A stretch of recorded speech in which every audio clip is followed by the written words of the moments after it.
Kita semua kan hafal perintah ini. Pergilah, jadikanlah semua bangsa muridku. Tapi, coba deh kita berhenti sejenak dan bertanya, dari mana sebetulnya perintah agung ini datang? Mungkin kita bayangin momen itu penuh dengan pujian ya, penuh semangat yang heroik. Tapi gimana kalau saya bilang amanat agung itu nggak lahir dari pujian? Tapi dari sebuah teguran yang sangat keras. Ini bukan lagi cuma pertanyaan soal bagaimana kita bermisi, tapi soal mengapa kita sering banget gagal. Dan jawabannya mungkin ada di titik awal yang justru sering kita lompati. Oke, ini dia peta perjalanan investigasi kita. Kita akan mulai dari sebuah fondasi yang mengejutkan.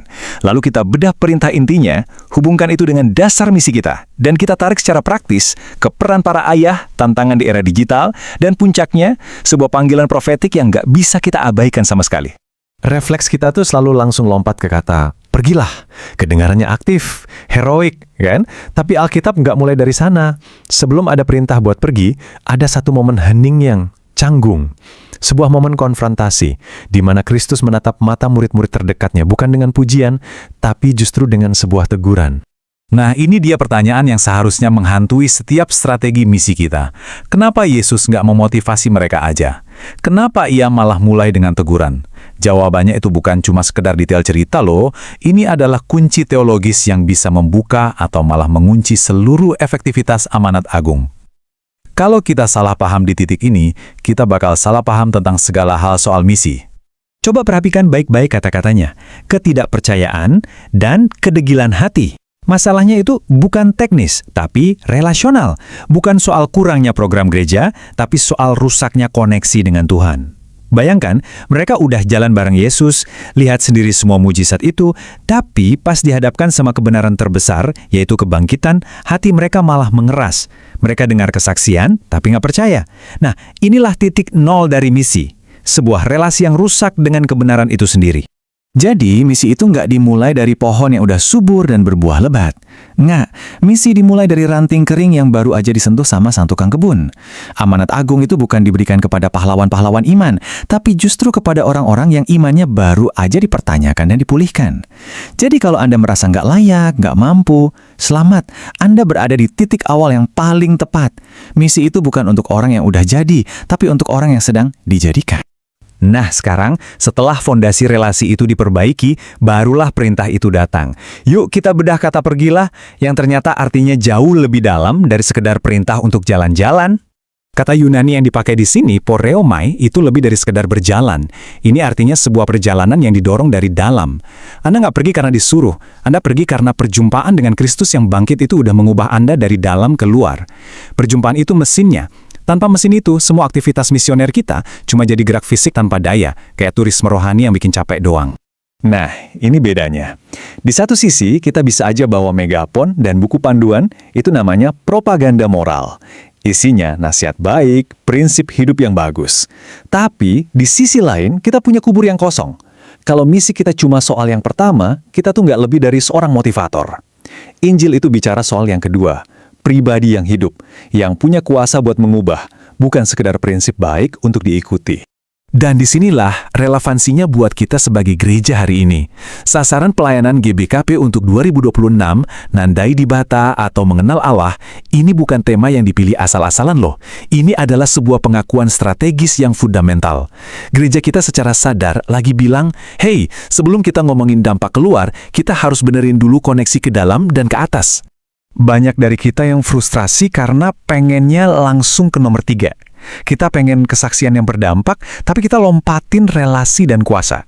Itu tuh ibarat mau nyalain lampu tapi kabelnya nggak dicolokin ke sumber listrik. Nggak bisa. Urutan ini nggak bisa dinegosiasikan. Titik. Coba deh lihat gereja ini. Kelihatannya megah, sibuk, programnya banyak. Tapi lihat fondasinya. Retak.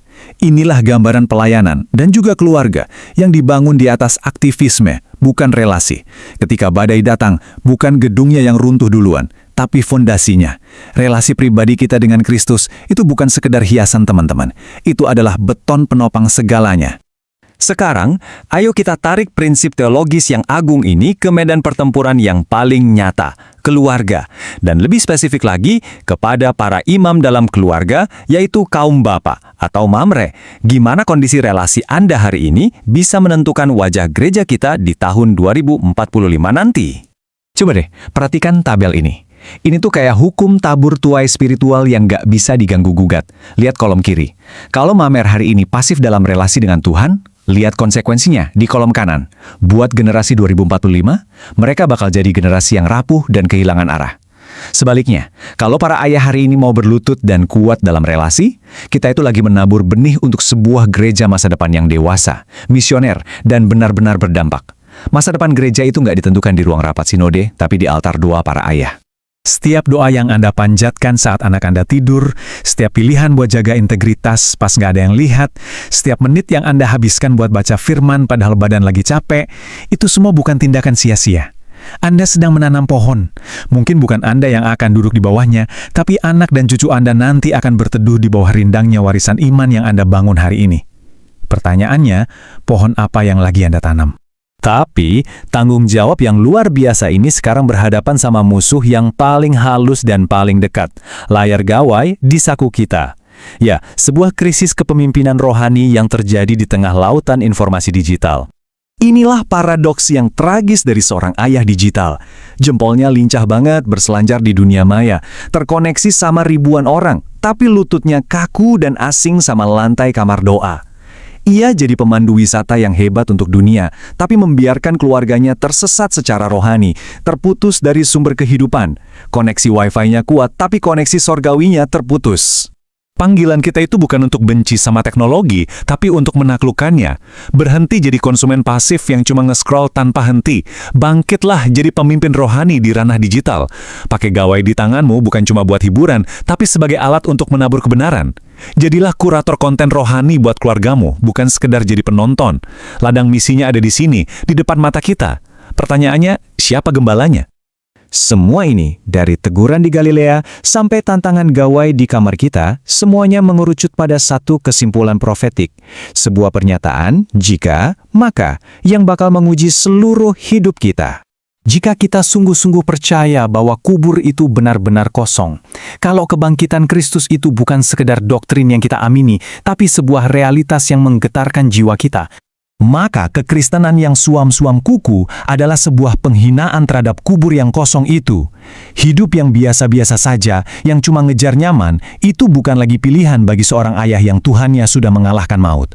Kebangkitan menuntut respons yang sepadan, bukan hidup tanpa masalah, tapi hidup yang dijalani dengan kuasa yang mengalahkan segalanya.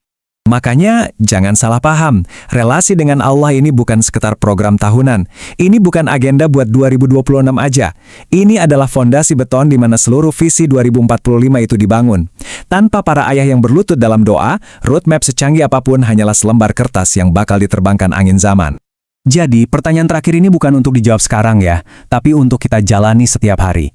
Coba lihat jadwal harian Anda, laporan bank Anda, riwayat pencarian internet Anda, cara Anda bicara sama pasangan dan anak-anak Anda. Apakah semua itu berteriak, Kristus hidup? Atau jangan-jangan, semua itu justru berbisik seolah-olah kubur itu tidak pernah kosong? Hidup kita adalah saksi. Pertanyaannya, saksi kebenaran atau saksi dusta? Kalau pengajaran ini memberkati dan meneguhkan iman Anda, jangan lupa ya untuk menekan tombol subscribe dan dukung pelayanan ini di channel YouTube Timothy Muham. Yuk! Mari kita bersama-sama membangun generasi yang berakar kuat di dalam Kristus. Pakaian